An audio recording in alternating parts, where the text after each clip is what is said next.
É um salmo pequeno, apenas 5 versos. Salmo 15. Como os irmãos perceberam, o pastor Arlan ele teve que se retirar. Ele foi pregar a palavra de Deus na igreja Assembleia de Deus, Ministério de Madureira, ali no bairro do Motor. E por essa razão ele não se encontra entre nós. Ele foi um pouco mais tarde, porque o culto lá começa um pouco mais tarde um pouco. O nosso aqui começa às 18h30, então ele deu para participar um pouco conosco, deu para se retirar, para poder atender o chamado ali para pregar a palavra de Deus. Queridos, Salmo 15, como é a vida de quem tem comunhão com Deus? Esse salmo vai nos oferecer essa resposta. Como é a vida de quem tem comunhão com Deus? Todos encontraram? A Sagrada Escritura nos diz assim: Senhor, quem habitará no teu tabernáculo? Quem morará no teu santo monte? Aquele que anda em sinceridade e pratica a justiça e fala verazmente segundo o seu coração.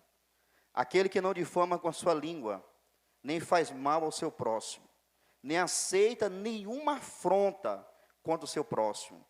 Aquele a cujos olhos o réprobo é desprezado, mas honra os que temem ao Senhor. Aquele que mesmo que jure com dano seu, não muda. Aquele que não empresta o seu dinheiro com usura, nem recebe os subornos contra o inocente. Quem faz isto, nunca será abalado. Palavra de Deus. Em todas as áreas da nossa vida, irmãos, nós temos que nos preparar. Em todo o tempo, nós nos preparamos para muitas atividades da nossa vida. Se alguém vai fazer um aniversário e você é convidado, você se prepara para ir ao aniversário. Se uma criança está prestes a nascer, ainda no ventre da mãe, os pais, a família se prepara para receber o nascimento daquela criança. Quando você é convidado para ir na casa de alguém, sem sombra de dúvidas, você se prepara para poder ir na casa dessa pessoa que você foi convidado. Mas a grande pergunta que nós precisamos responder é a seguinte, precisamos fazer e responder. Nós temos nos preparado para nos encontrarmos com Deus? O salmo que nós acabamos de fazer leitura, ele é um salmo muito pertinente acerca desse assunto. Porque é um salmo que Davi escreveu. É um salmo de entrada litúrgica. Era um tipo de salmo que, assim como o Salmo 24, ele preparava a vida dos adoradores para poder se encontrar com Deus em plena comunhão. Davi, ele faz aqui, meus irmãos, algo lindo, porque a imagem que ele apresenta de Deus nesse salmo é Deus como anfitrião, é Deus como aquele que recebe pessoas na sua casa. E os adoradores é colocado pelo salmista Davi aqui, como aqueles que são os hóspedes da casa de Deus. Então vejam, Deus é aquele que recebe, os adoradores são os seus hóspedes. E no período do antigo Oriente Médio, ou Próximo, era muito comum as pessoas pagãs, adoradores, quando eles se retiravam para irem aos templos das suas divindades, dos seus deuses, sabe o que era comum?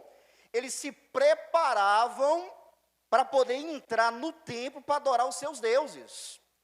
E Davi aqui no Salmo de número 15, ele vai mostrar que Deus como anfitrião e os adoradores como hóspedes. Deus, ele quer ter comunhão com seus hóspedes.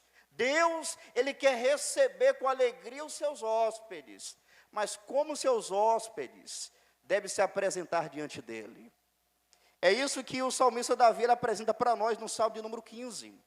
Como é a vida daquele que tem comunhão com Deus, daquele que entra na casa de Deus. E uma coisa importante que nós notamos nesse salmo, é que para poder apresentar o perfil, as características daquele que tem comunhão com Deus, daqueles que são hóspedes da casa de Deus, o salmista ele vai começar fazendo uma pergunta. E a pergunta dele diz respeito ao perfil dos adoradores. Aí ele diz no verso 1, Senhor, quem habitará no teu tabernáculo? Quem morará no teu santo monte? Essa é uma pergunta, irmãos, importante a ser observada. Davi, ele está indagando. Davi, ele está querendo uma resposta, porque ele entende que Deus é tão santo, e a maneira que ele pergunta aqui, quem está, meus irmãos, indicando que quem é capaz de se aproximar diante de Deus e estar na presença de Deus? Davi entendia, meus irmãos, que Deus é santo e que Deus não habita com o mal. No Salmo de número 5, também escrito por Davi, verso 4, ele havia dito: porque tu não és um Deus que tenha prazer na iniquidade, nem contigo habitará o mal. Davi entendia que o Deus, que é o anfitrião, é um Deus santo, que não habita com o mal. Por isso ele pergunta: Senhor, quem habitará no teu tabernáculo? Quem é capaz, quem é qualificado para poder habitar no teu tabernáculo, Senhor? E ele faz uma segunda pergunta que está intimamente ligada com a primeira: quem morará no teu santo monte? A maneira que Davi, meus irmãos, ele pergunta, comunica essa verdade. E Deus é maravilhoso demais para alguém ser qualificado e capaz de entrar na presença dele. Quando ele usa a expressão habitará e morará, essas palavras, embora elas estão usadas aqui como basicamente sinônimos, só que a palavra morará, ela ganha uma dimensão maior do que a palavra habitará. Por quê? Porque quando ele diz quem habitará, o sentido de habitará aqui, de habitar, é no sentido temporário. É uma pessoa que está em um local, mas temporariamente, é de forma passageira. Só que na segunda pergunta que ele diz, quem morará, ele já intensifica dizendo o seguinte: quem é que vai permanecer na tua presença? Ou seja, quem é capaz de entrar e permanecer na tua presença, Senhor? Quem é que tem condições de poder se achegar a ti dessa forma e poder descansar na presença do Senhor? Quando ele diz aqui, irmãos, tabernáculo e depois diz santo monte, ele está se referindo a duas coisas aqui que indicam a mesma verdade. Quando ele fala tabernáculo, como vocês sabem, era uma tenda. Quando Israel foi libertado do Egito, o povo estava peregrinando, e eles tinham, pela ordem divina, uma tenda, que era também chamada a tenda da congregação. E como é que funcionava o tabernáculo ou a tenda? Era montável. À medida que o povo estava caminhando no deserto, Deus parava a nuvem e indicava que o povo deveria parar naquele lugar, instalar o tabernáculo, e ali o povo iria adorar o Senhor. Porque no tabernáculo havia duas partes internas, a parte chamada lugar santo e uma parte chamada lugar santíssimo. No lugar santíssimo estava ali a arca da aliança, que representava a presença de Deus no meio do seu povo. Então, quando Deus parava a nuvem, indicava pare, o povo montava o tabernáculo e ali iriam adorar o nome do Senhor. Só que, quando o povo chegou na terra prometida, em Canaã, esse tabernáculo ele ficou fixo na cidade chamada Siló. E depois, como vocês têm conhecimento, o tabernáculo ele foi substituído pelo templo construído por Salomão. Mas uma coisa interessante que Davi ele coloca aqui é o seguinte, que quando ele fala do tabernáculo, era justamente onde estava a arca da aliança, que representava a presença de Deus no meio do seu povo. Daí a gente entende melhor a pergunta de Davi: Senhor, quem habitará no teu tabernáculo? Quem é que pode chegar lá num lugar santíssimo, estar ali na presença do Senhor? Aí quando ele diz na segunda linha, quem morará no teu santo monte?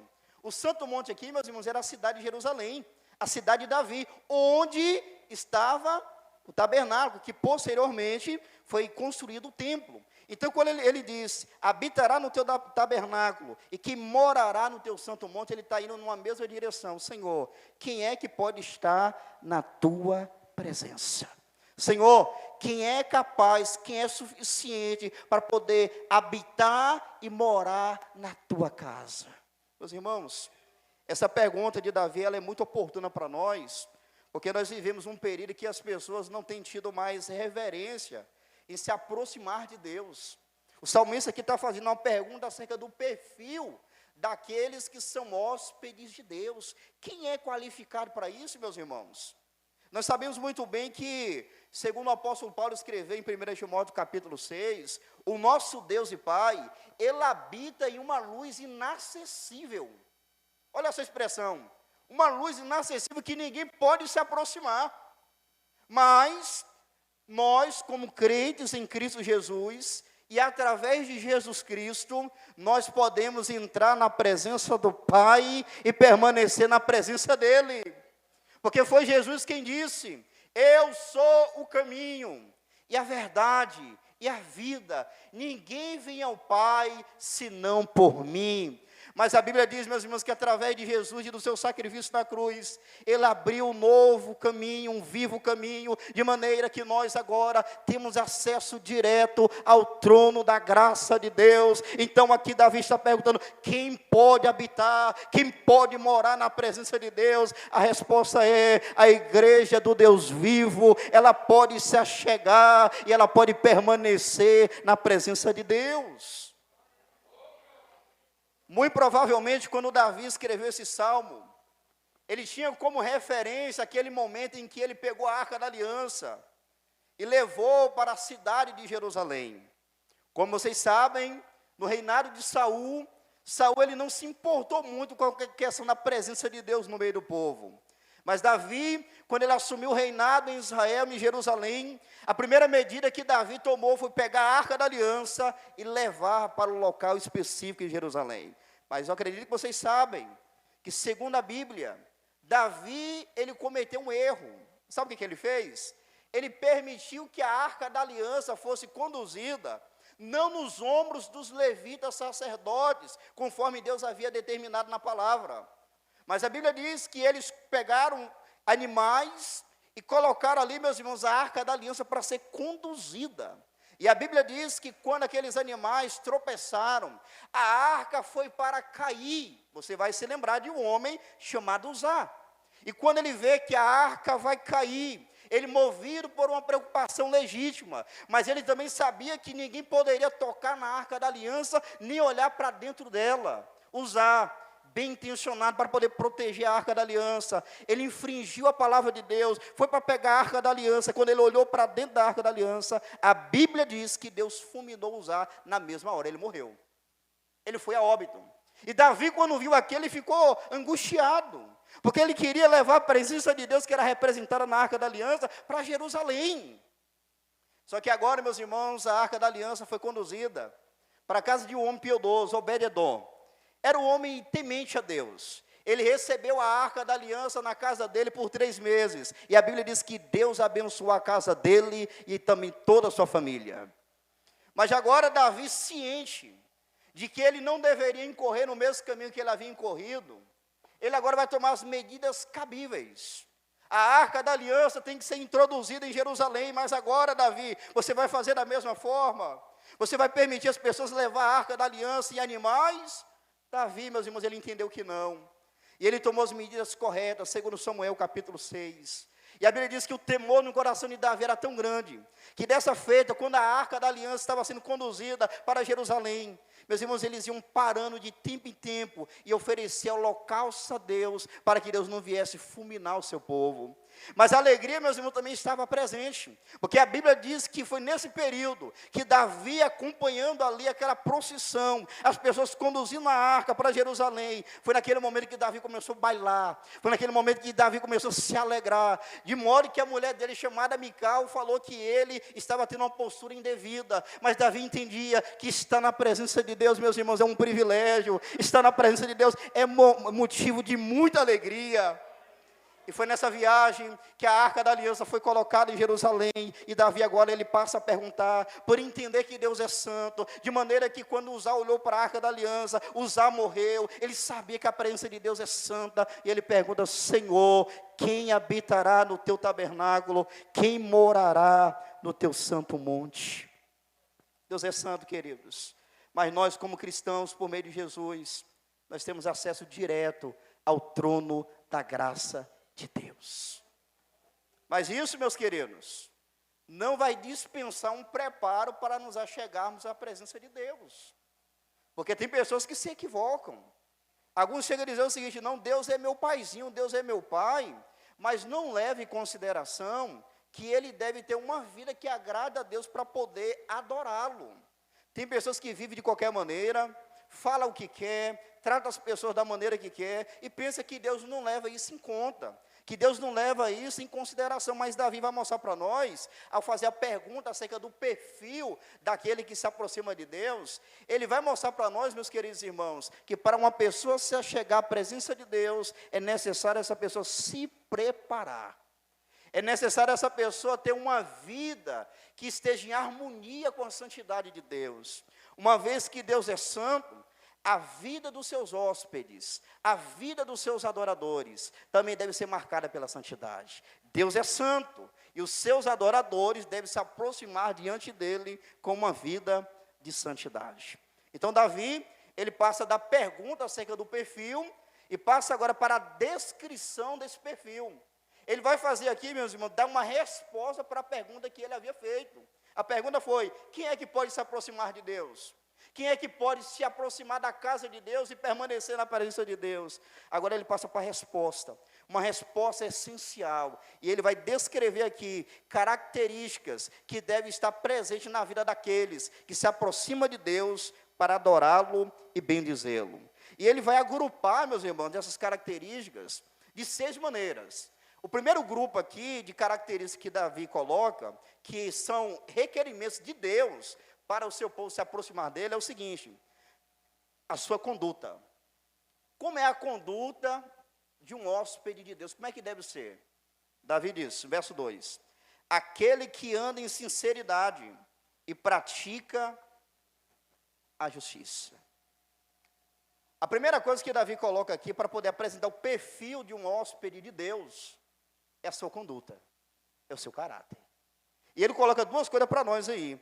Quem vai habitar no tabernáculo do Senhor? Quem vai morar no seu santo monte? Aí ele começa a responder: aquele que anda em sinceridade. Essa é a primeira característica que não pode faltar na vida de um adorador. Davi, ele está mostrando para nós a ligação estreita, meus irmãos, entre a nossa vida ética, moral, com a nossa adoração a Deus. Mostrando que Deus, ele se importa com a nossa vida aqui na terra. A vida de uma pessoa que tem comunhão com Deus é marcada pela sinceridade e pela prática da justiça. Quando ele diz aí, meus irmãos, ande em sinceridade, essa palavra andar, diz respeito ao caminhar, a maneira de proceder de um homem que tem comunhão com Deus. Como ele é? Ele anda, ele vive em sinceridade.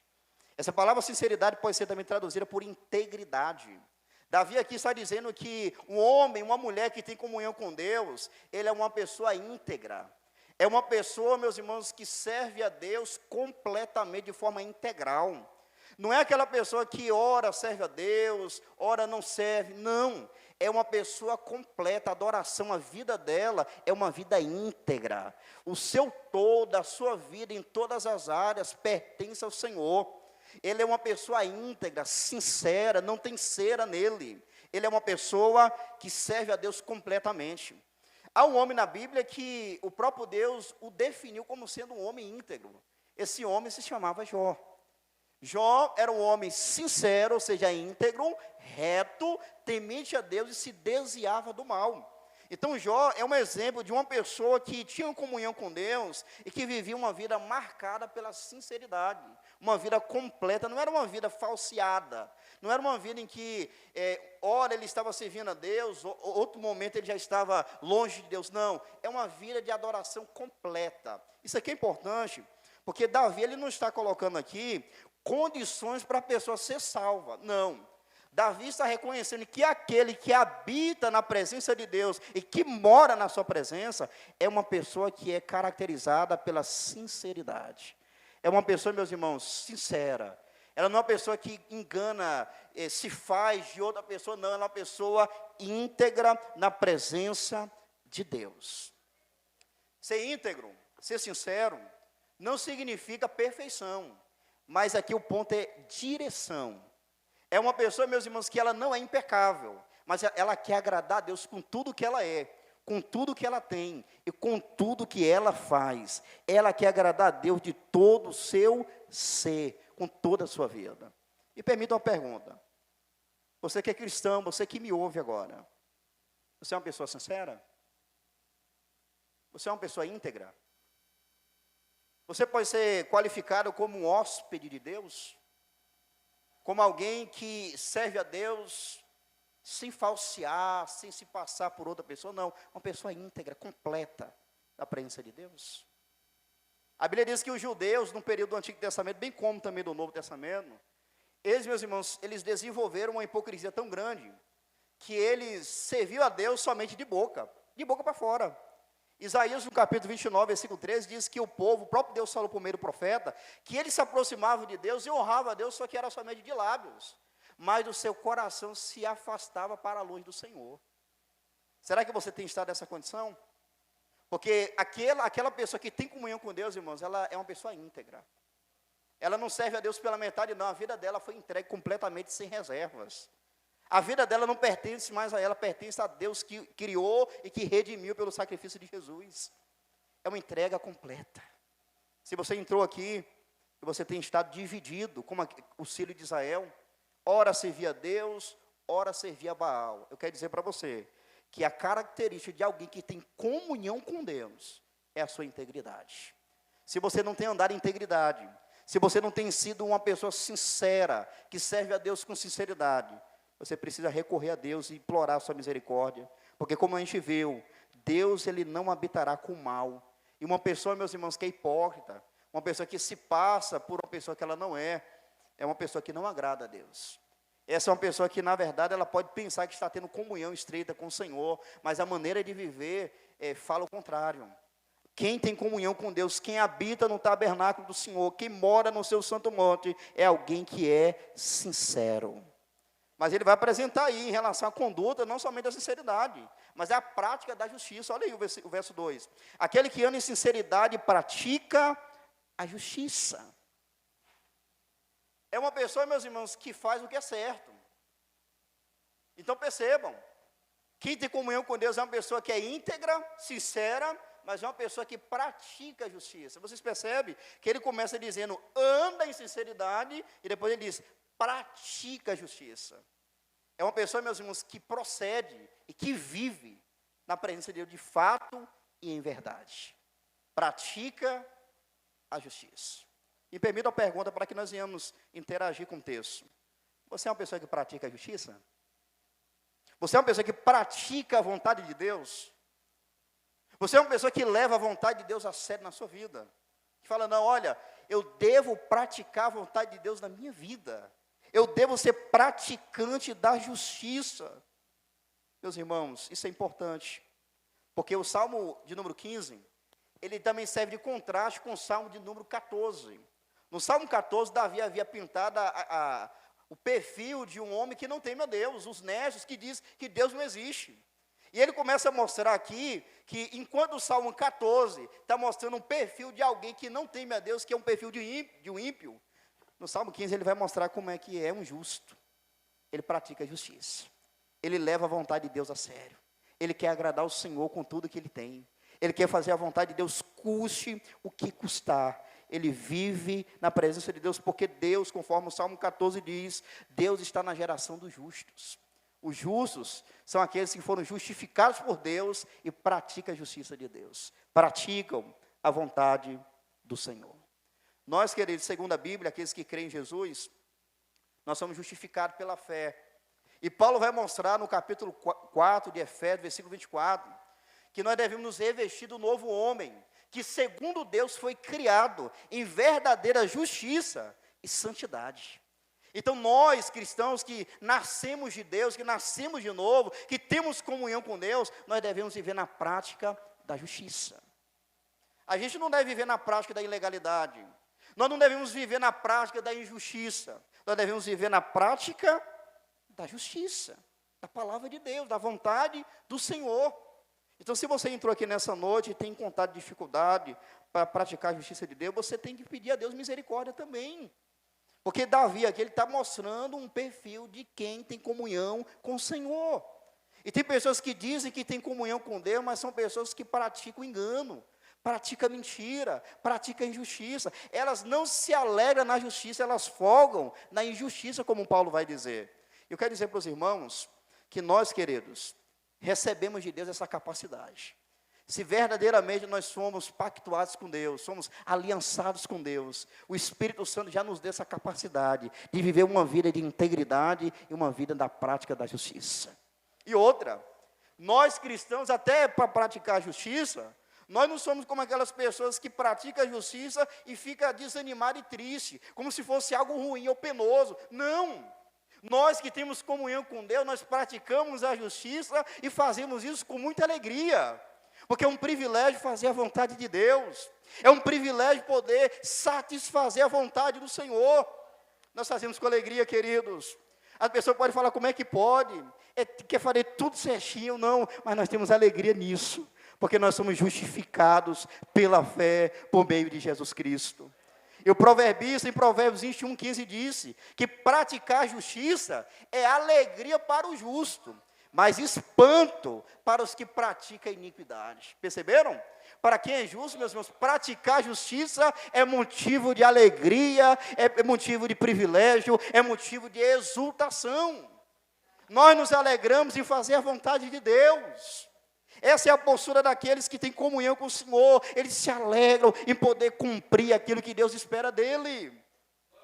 Eu não sei se acontece com você, quando você às vezes não consegue obedecer a Deus em alguma área da sua vida, em algum momento da sua vida, parece que a tristeza, meus irmãos, assalta nosso coração. Sabe por quê? Que a tristeza vem, bate no nosso coração quando a gente não consegue fazer a vontade de Deus. É porque lá no fundo, nós que nascemos de Deus, nós queremos fazer a vontade dele. E quando nós não cumprimos a vontade de Deus, a alegria parece que vai embora, o contentamento parece que se esvai, mas quando nós fazemos a vontade de Deus, nós dormimos com alegria no coração, nós dormimos com paz na alma, porque nós estamos satisfazendo a justiça de Deus. Já aconteceu isso com você? E você, por exemplo, conseguir ter a sua devocional, você ora, você lê a palavra, você jejuma, você durante o dia está vigiando, pedindo a Deus misericórdia, e quando você vai dormir, você fala, Senhor, muito obrigado pelo dia de hoje, porque pela tua graça eu andei na tua presença. É algo, meus irmãos, que verdadeiramente traz alegria para a nossa alma, porque praticar a justiça para nós é motivo de alegria. Então vejam, Davi está mostrando que o caráter, que faz parte do perfil de quem tem comunhão com Deus, está baseado na sua conduta. Ele é íntegro, em segundo lugar, ele é justo, porque ele pratica a justiça.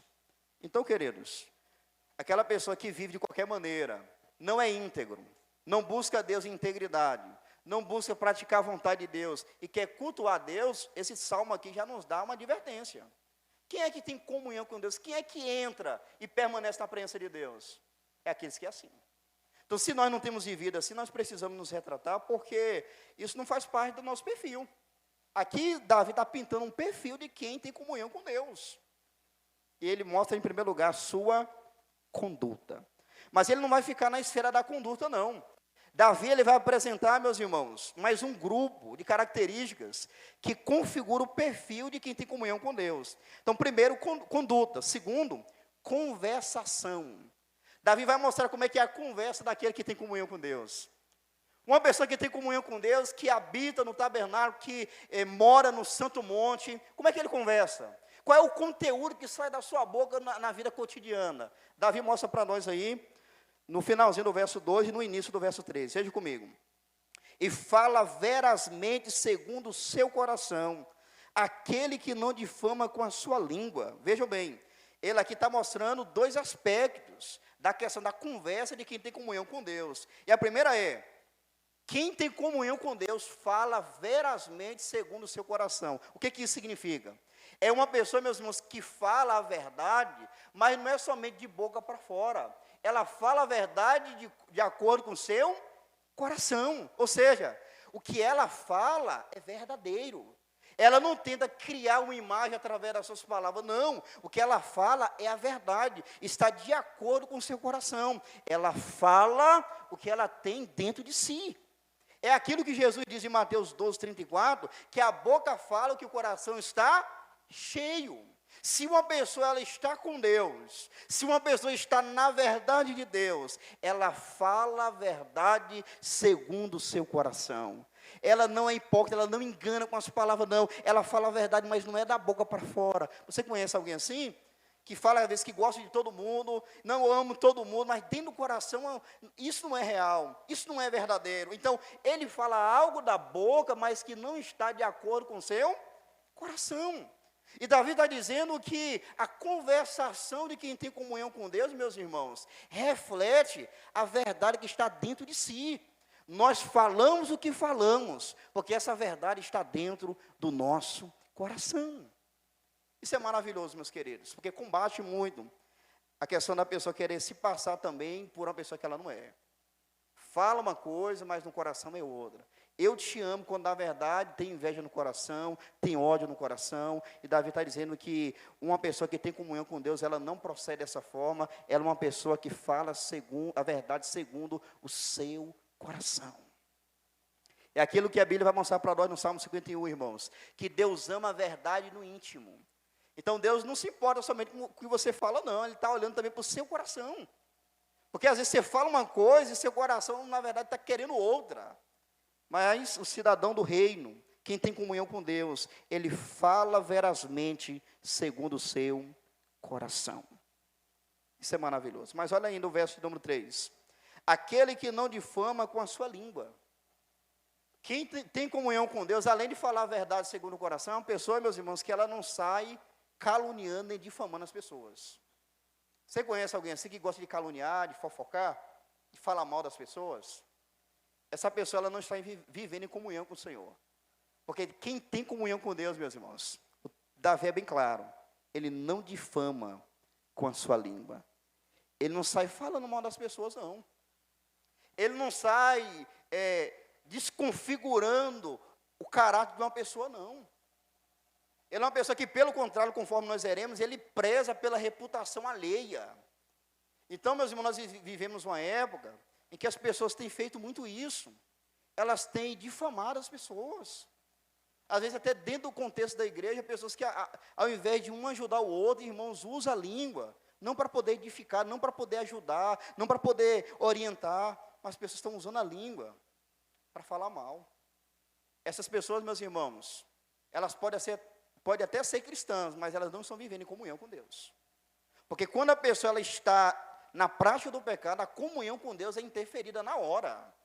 É por isso que Jesus diz aquela questão lá da oração modelo: perdoa as nossas dívidas, assim como nós perdoamos os nossos devedores. Então, esse tipo de perdão aqui que Jesus está mostrando, é um perdão que se dá depois que a pessoa já foi admitida na família de Deus. Se ela não perdoar quem ofende ela, ela também não será perdoada por Deus. Então, mesmo que ela seja cristã, mas a sua comunhão com Deus estará prejudicada. A sua comunhão com Deus vai estar comprometida. Então, você que me ouve, possa ser que você é tentado nessa área. Tem cristãos, irmãos, que têm tentações em diversas áreas da vida. Alguns, às vezes, têm tendência de ficar com inveja do outro, aí tem que orar, pedir misericórdia a Deus, mas tem gente que tem problema na questão do uso mal da língua. Pessoas que não conseguem refrear a língua para falar acerca das pessoas. Ela não aguenta ver nada de errado na vida de ninguém, que ao invés dela tentar usar a língua para poder orientar aquela pessoa, ela pega um problema de alguém e começa a espalhar para todo mundo. É uma pessoa que difama. Essa pessoa, meus irmãos, está com a comunhão com Deus prejudicada, ou nunca teve comunhão com Deus. Então, eu quero dizer para vocês, na noite de hoje, que ter comunhão com Deus, queridos, implica uma conversa sã. A nossa língua, meus irmãos, não é usada para profanar o nome do Senhor, nem para difamar os nossos irmãos, nem o próximo. A nossa língua, ela deve ser usada para a glória de Deus. É aquele canto que nós entoamos sempre aqui, consagrado ao Senhor: que meus lábios, Jeová, falem só do teu amor. Que nós devemos usar os nossos lábios, a nossa língua, a nossa boca, não para difamar, não para falar mal, não para caluniar, mas para poder edificar, para promover edificação na vida dos irmãos. Então, Davi está dizendo que quem tem comunhão com Deus é aquele que não difama com a sua língua. Lá em Provérbios de número 11, verso 9, diz que o hipócrita, com a sua boca, danifica o seu próximo. Percebam, o hipócrita é diferente daquela pessoa que é íntegra. Então você percebe que quando Davi ele começa a apresentar aqui o perfil, e ele coloca a conduta em primeiro lugar, é mostrando, meus irmãos, que se a pessoa não for íntegra, se a pessoa não praticar a justiça, isso vai afetar negativamente na sua fala, na sua conversação. Mas se a pessoa for íntegra, se a pessoa praticar a justiça, as suas palavras serão para promover edificação para a glória de Deus. Então, em primeiro lugar, o salmista apresenta aí a conduta de quem tem comunhão com Deus. Em segundo lugar, ele apresenta a conversação de quem tem comunhão com Deus. Mas em terceiro lugar, meus irmãos, ele vai mostrar o relacionamento. Olha só como é que é o relacionamento de quem tem comunhão com Deus. Verso de número 3, parte B. Nem faz mal ao seu próximo, nem aceita nenhuma afronta contra o seu próximo. Então, primeiro, conduta. Segundo, conversação. Terceiro, relacionamentos. Como é que ele se relaciona com as pessoas? O texto diz, nem faz mal ao seu próximo. Esse é o perfil, irmãos, essa é uma característica de quem tem comunhão com Deus. Ele não quer prejudicar ninguém, pelo contrário, ele quer fazer o bem. Ele quer contribuir, ele quer promover aquilo que pode trazer alegria para as pessoas. Ele não faz mal ao seu próximo. Ele evita tanto difamar, porque já é um prejuízo muito grande, pessoas que difamam outro, mas aqui, meus irmãos, a ideia é de que ele procura estar de bem com todos. Ele não é uma pessoa encrenqueira. Ela não é uma pessoa que quer promover discórdia, quer ter atrito com as pessoas, não. Ela procura ter paz com todos. É aquilo que Paulo vai dizer em Romanos capítulo 12, versículo 18. Enquanto estiver em vós, tende paz com todos os homens. Ainda que as pessoas às vezes falam mal de você, mas por você, você deve ser essa pessoa aqui, que não faz mal ao seu próximo. Que não provoca, tem gente que gosta de provocar, né? De pirraçar. Está fazendo mal. Está fazendo mal. Pessoas que, ao invés de contribuir, elas fazem de tudo para trazer algum dano, para prejudicar de alguma maneira. São pessoas, meus irmãos, que praticam mal contra o seu próximo. Veja vocês como a comunhão com Deus, meus irmãos, vai afetar a nossa maneira de tratar as pessoas. Estar com Deus, viver com Deus, afeta a nossa vida em todas as áreas, queridos. Se você tem dito que está na presença de Deus, em comunhão com Deus, mas sua vida é totalmente desordenada com as pessoas, você precisa fazer um exame de consciência. Porque quem vive de bem com Deus, ele vive de bem com as pessoas. Ele quer o bem, ele não faz o mal, ele quer poder servir. Se ele não puder servir, ele pelo menos ora. Mas ele faz o bem e não o mal ao seu próximo. Mas o salmista vai colocar outra coisa aí. Além dele não fazer o mal ao seu próximo, nem aceita nenhuma afronta contra o seu próximo. Olha só como é que as coisas estão intimamente ligadas. Mas aqui a primeira parte, ele não faz o mal. Mas ele não somente faz o mal com o próximo, ele não aceita a afronta contra o seu próximo. É aquele que o pastor Arlan falou no domingo. Que tem aquela pessoa que fala mal, mas tem pessoas que dão ouvido para que outras pessoas continuem falando. Então, uma pessoa aqui que não aceita nenhuma afronta com o seu próximo, é justamente nessa área. A pessoa chega, vem desmoralizando, mentindo, às vezes você nem sabe se aquilo procede ou não, e você começa a ouvir, você começa a aceitar, e começa a enxergar aquela pessoa de que a outra está falando mal, de uma maneira que você nunca deveria olhar.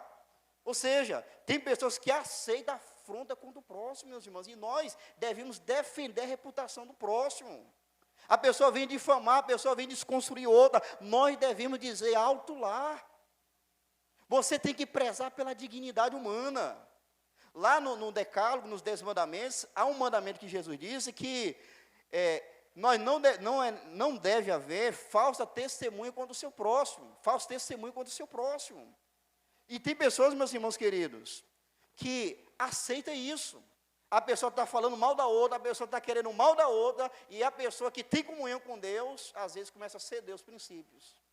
Mas quem tem comunhão com Deus de verdade, meus irmãos, não vai ceder não. Porque ele não aceita afronta contra o seu próximo. Ele não aceita ver o seu próximo ser desmoralizado por outro. Não. Ele procura pacificar. Ele procura unir. Ele procura ajudar, mas ele nunca vai colocar lenha na fogueira. Ele nunca vai contribuir para que a piora, o atrito venha a permanecer.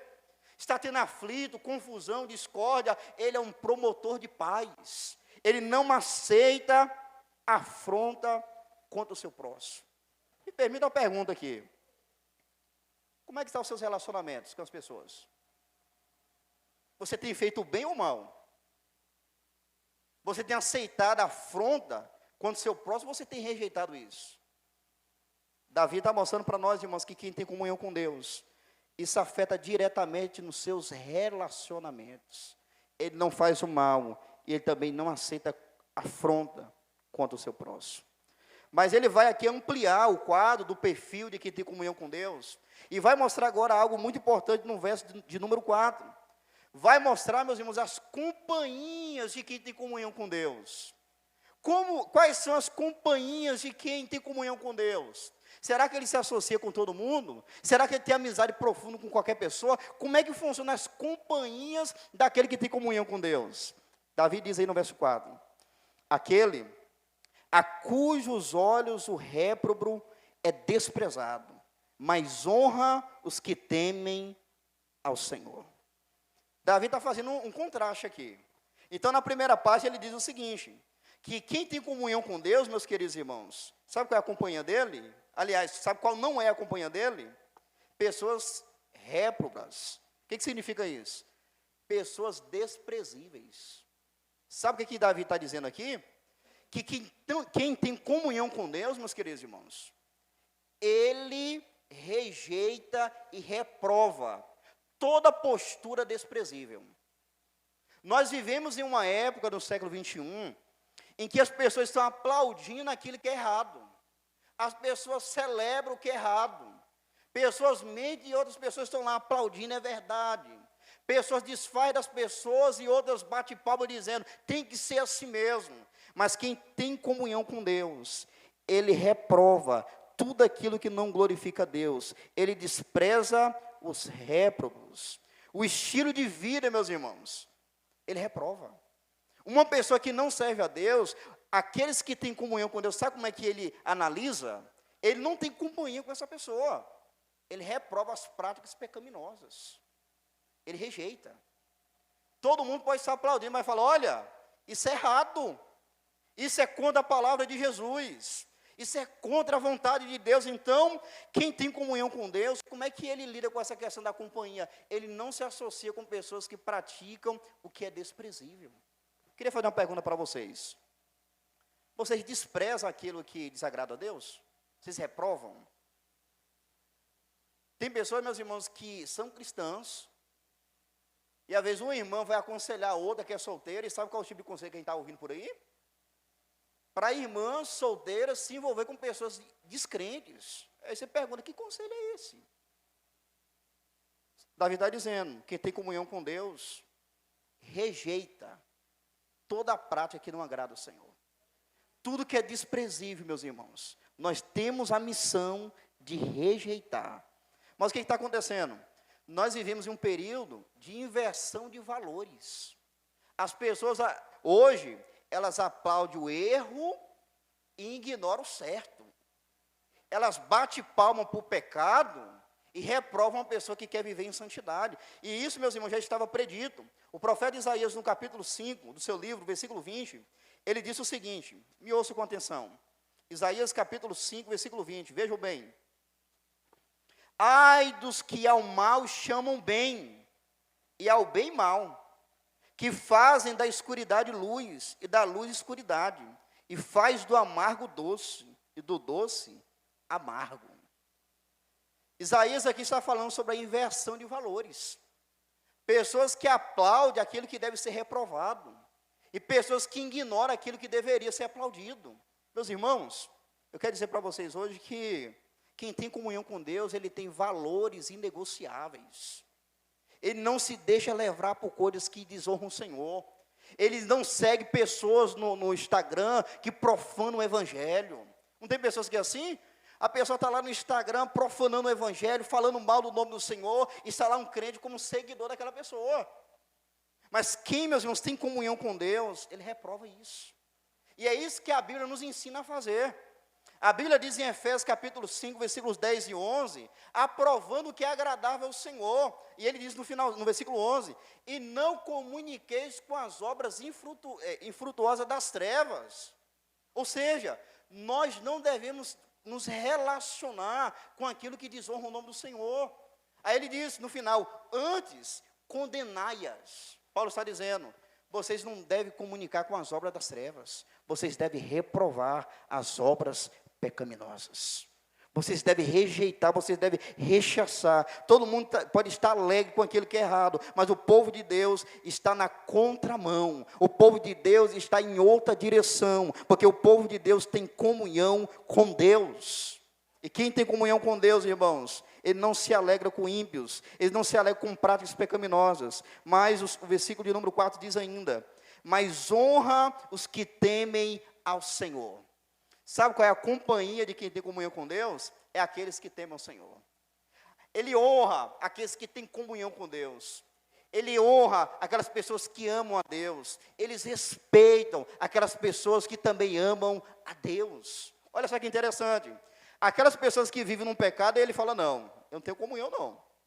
Mas aqueles que temem ao Senhor, ele honra, ele respeita, ele leva em consideração. O texto é claro em dizer, aquele cujos olhos o répro é desprezado, mas honra os que temem ao Senhor. Vou fazer uma pergunta para você. Quem é a sua companhia? Você tem companhia com quem? Com pessoas que são desprezíveis, que praticam coisas abomináveis, ou com pessoas que temem o nome do Senhor? E como é que você trata aqueles que temem o Senhor? Quem você toma como exemplo para você poder imitar? Paulo, meus irmãos, em 1 Coríntios capítulo 11, versículo 1, ele diz, sede, pois, meus imitadores, como também eu sou de Cristo. Paulo, ele se coloca na posição de alguém que temia o Senhor e que era uma pessoa imitável, de maneira que os irmãos da igreja de Corinto poderiam olhar para Paulo e dizer o seguinte, não, nós temos um modelo de alguém que teme ao Senhor, e nós honramos aqueles que temem ao Senhor. A nossa estima nós temos em alta conta aqueles que honram a Deus, que é exemplo para nós, irmãos. Pessoas que temem ao Senhor e que servem de exemplo para as nossas vidas. É essas pessoas que nós devemos imitar, essas pessoas que nós devemos honrar, essas pessoas que nós devemos ouvir, essas pessoas que nós devemos seguir no Instagram, por exemplo, essas pessoas que são dignas da nossa honra. O salmista, no Salmo 119, verso 63, ele disse que companheiro sou de todos que te temem, ele falou para Deus. Sabe o que era a companhia do salmista? As pessoas que temiam o Senhor. Então, eu quero aproveitar aqui o gancho e dizer que quem tem comunhão com Deus, irmão, tem discernimento para escolher suas amizades. Nós podemos ser pessoas, amigos, saber de todo mundo, no sentido de que somos pessoas abertas para conversar, para dialogar, mas a Bíblia, ela apresenta alguns níveis de amizade. E tem certo nível de amizade como amigo ou amigo íntimo, meus irmãos, que não tem como você pegar esse princípio e aplicar a todo mundo. Davi diz, companheiro sou de todos que temem ao Senhor. A minha companhia são pessoas que glorificam a Deus e querem agradar a Deus e podem contribuir para a minha melhora em Deus. E tem pessoas, meus irmãos, que são amigas de tanta gente. E você sabe que a amizade, ela envolve influência mútua. Você influencia, mas você também é influenciado. Então, se você não tiver critério na sua amizade, você pode estar comprometendo a sua comunhão com Deus, porque quem tem comunhão com Deus, isso vai influenciar na sua companhia. Mas olha ainda, o verso de número 4, parte B, melhor, parte C, onde há uma outra característica, meus irmãos, de quem tem comunhão com Deus. Sabe qual é? É uma pessoa que tem compromisso com aquilo que fala. Você conhece alguém que fala uma coisa hoje para você, amanhã ela já desfaz tudo? Você vai conversar com ela, ela fala uma coisa totalmente contrária àquilo que ela falou no dia anterior? Olha só o que o salmista diz, quem tem comunhão com Deus não vive assim não, olha o que ele disse. Aquele que mesmo que jure com dano seu, não muda. Sabe o que isso significa? É uma pessoa que tem compromisso com aquilo que ele fala. Ele tem tanto compromisso com aquilo que ele fala, com seu juramento, com suas palavras, que sabe o que acontece? Que mesmo que ele venha a sofrer prejuízo, mas ele não volta atrás. Me permita dar um exemplo. A pessoa tem uma casa para vender, vamos imaginar aqui, 200 mil. Ele já conversou com uma pessoa interessada, já mostrou a casa, já está tudo encaminhado para vender a casa. Ele deu a palavra para a pessoa. Só que de repente alguém liga e fala, você está vendendo a casa por quanto? 200 mil, já está tudo encaminhado. Não, eu dou 220. O quê? 220? Ah, negócio fechado. Mas ele não tinha feito o compromisso com a pessoa? Por 200 mil? Davi está dizendo que quem tem comunhão com Deus, irmãos, é uma pessoa de palavra. E às vezes ela vai sofrer prejuízo, mas ela não vai voltar atrás. É uma pessoa de palavra, fiel, leal àquilo que ela fala. Ela pode sofrer inconveniência, ela pode sofrer desvantagem, mas ela não abre mão daquilo que ela falou. Eu falei que ia vender por 200 mil, a pessoa, já falei com ela, veio 220, mas não posso fazer mais nada. Eu tenho que cumprir minha palavra. A gente vive um período em que muitas pessoas cristãs não estão mais honrando a palavra, não. Se a gente olhar para a Bíblia, meus irmãos, no Antigo Testamento, sabe como é que a pessoa fechava o negócio? Pelo menos de duas maneiras, para poder selar o compromisso. Às vezes era um aperto de mão, a pessoa estava enredada ali, ninguém podia desfazer. E a palavra. Eu quero aproveitar a oportunidade nessa noite e ser bem prático com a igreja. Quem tem comunhão com Deus, mantém a sua palavra. Doa o que doer. Mas, pastor, é muito difícil. Pensa em 20 mil a mais, pastor, na conta. Olha a crise que a gente está tendo aí. Se você ter comunhão com Deus, você vai sofrer prejuízo. Mas você vai manter a sua palavra. E isso você vai estar testemunhando de Jesus. Você estará dando testemunho de uma pessoa que é íntegra. Lembra da integridade? Uma pessoa que pratica a justiça. Uma pessoa que verdadeiramente anda com Deus, que habita no tabernáculo, que mora no santo monte. Quem anda com Deus, meus irmãos, honra as suas palavras. Meu irmão, pode deixar comigo que eu vou amanhã, viu? Está combinado, pode contar comigo, pode me esperar. Dá o horário, nada, passa uma hora, nada, aí eu pergunto, cadê a comunhão com Deus dessa pessoa? Ela não falou que iria? Mas passou, acontece imprevisto, isso mesmo, imprevisto, já disse tudo, não foi previsto. Mas tem gente que faz compromisso com você aqui hoje, eu vou tal hora amanhã, e nem se preocupa de dar satisfação, caso ela não consiga ir no horário, ou no dia. Eu quero chamar a atenção da igreja, porque, meus irmãos, a ética, a moral cristã, está intimamente ligada com a adoração. Deus, ele se importa com a maneira que você vive. A gente está vendo aqui como é a vida de alguém que tem comunhão com Deus. Meus irmãos, tem pessoas que a gente já falou bastante sobre isso, eu quero retomar. Hoje tem pessoas que não vendem mais para crente, não, irmãos. Não vende mais para crente fiado, né? Parcelado, alguma coisinha, às vezes pela palavra, antigamente era a palavra. Não, está faltando alguma coisinha em casa, a pessoa ia na mercearia, uma bomboniera, alguma coisa próxima, não, vim pegar um litro aqui de farinha, alguma coisa. Oxe, tranquilo, meu irmão, Deus abençoe, está aqui. E hoje, meus irmãos, a gente está vendo tanto mau testemunho, pessoas crentes que alugam uma casa, saem da casa sem pagar, com contas pendentes, e não dá satisfação para o dono. E fala que é cristão. Essas pessoas estão honrando a palavra, meus irmãos? Estão honrando a palavra? Me permite estreitar um pouco mais isso aqui. No casamento, nós que fomos casados diante de Deus, nós sabemos que Deus foi a principal testemunha do nosso casamento. E nós prestamos juramento diante de Deus e das testemunhas, de ser fiel, de manter fidelidade ao cônjuge. Mas o que tem acontecido hoje? As pessoas, palavra não está tendo mais valor nenhum. Mas quem tem comunhão com Deus é diferente.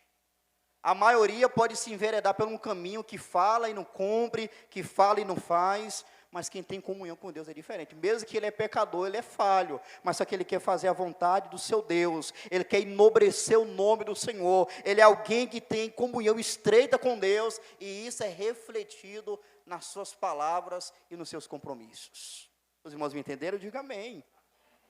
Isso é uma característica de quem tem comunhão com Deus. Mas vamos prosseguir. O verso de número 5 nos apresenta o último grupo aqui de características de quem que tem comunhão com Deus. Mas lembrando que essa lista aqui, mesmo, não é a única lista da Bíblia. Aqui nós estamos analisando o Salmo 15, e tem algumas dessas características, mas não esgotou aqui não. A Bíblia fala de muitas outras características. Mas aqui no Salmo 15, ele apresenta o último bloco de características, está no verso 5. Tem a ver com tratamento com dinheiro. Como é que, quem tem comunhão com Deus, como é que ele trata o dinheiro, a questão do dinheiro? Será que o dinheiro domina ele? Será que leva ele a emprestar com usura? Será que leva ele a aceitar subornos e propinas? Não. Quem tem comunhão com Deus é aquele, verso 5, que não empresta o seu dinheiro com usura, nem recebe subornos contra o inocente. Qual é a maneira que quem tem comunhão com Deus lida com o dinheiro? Ele não é preso ao dinheiro, não.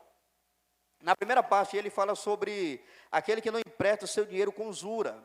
No Antigo Testamento, havia uma orientação muito clara em relação à questão do empréstimo, como é que funcionava. Deus havia proibido o povo de Israel que viesse cobrar juros dos seus irmãos na fé, os israelitas. Eles não deveriam cobrar juros daqueles irmãos. Só que no Antigo Testamento ainda, Deuteronômio capítulo 23, versículo 20, era permitido pelos israelitas cobrar juros para pessoas que não faziam parte do povo de Israel. Então, quando o salmista Davi diz aqui que quem tem comunhão com Deus não empresta o seu dinheiro com usura, está mostrando aqui que ele, meus irmãos, ele não cobra de forma exorbitante quando ele empresta um dinheiro e alguém fala assim, não, eu vou te pagar com juros. Não é pecado, não. O pecado é a pessoa ser agiota, que já vai ultrapassar o limite estabelecido pela lei. Mas uma pessoa, suponhamos, não, me empresta aí, eu te pago e tal, tranquilo, só não pode ser exorbitante, porque o texto diz aí, aquele que não empresta o seu dinheiro com usura. Então tem pessoas que exploram de outras. Rapaz, eu te dei 50 aqui, você me dá uns 150 depois. O que é isso mesmo? Então, o ponto aqui do salmista não é a pessoa não emprestar, é que quem tem comunhão com Deus, meus irmãos, ela não explora ninguém, porque ela não é presa, ela não é dominada pela avareza, pelo amor ao dinheiro. Mas olha só o verso seguinte, além dele não emprestar o seu dinheiro com usura, nem recebe subornos contra o inocente. Aqui poderia ser tanto o contexto de alguém que era uma autoridade, um juiz na época, que às vezes tinha um rico, tinha alguma coisa com o pobre, contra o pobre, e na hora dele deliberar, de julgar a causa, aí vinha um rico lá e falava, olha, desembolsava um dinheirinho, e falava, olha, toma aqui, e julga contrário contra aquele pobre que é meu inimigo. Aí ele ia lá e aceitava. Deus proíbe isso, irmãos. Só que esse texto também poderia ser pessoas que eram pagas para dar falso testemunho, era muito comum isso. Por exemplo, lá no primeiro livro dos Reis, capítulo 21, a gente tem a história de Nabote. A Bíblia diz que Acabe queria a vinha de Nabote, Nabote não deu. O que Jezabel planejou? Planejou um esquema. Ela pagou falsos testemunhos para poder depor contra Nabote. Inventou mentira com o nome dele, desembolsou o dinheiro, aí estava lá só os testemunhos dizendo que Nabote tinha transgredido a lei do Senhor. Então, meus irmãos, a Bíblia chama isso, sabe de quê? De filhos de Belial. Olha só como é que a Bíblia usa a expressão. Pessoas que se portam dessa maneira são filhos de Belial. Então aqui o salmista está dizendo que quem tem comunhão com Deus, meus irmãos, não aceita propina, não aceita suborno, toma lá da cá, não, toma aqui um dinheirinho para salvar, não. A gente tem comunhão com Deus. E tem hoje a questão do jeitinho brasileiro, né?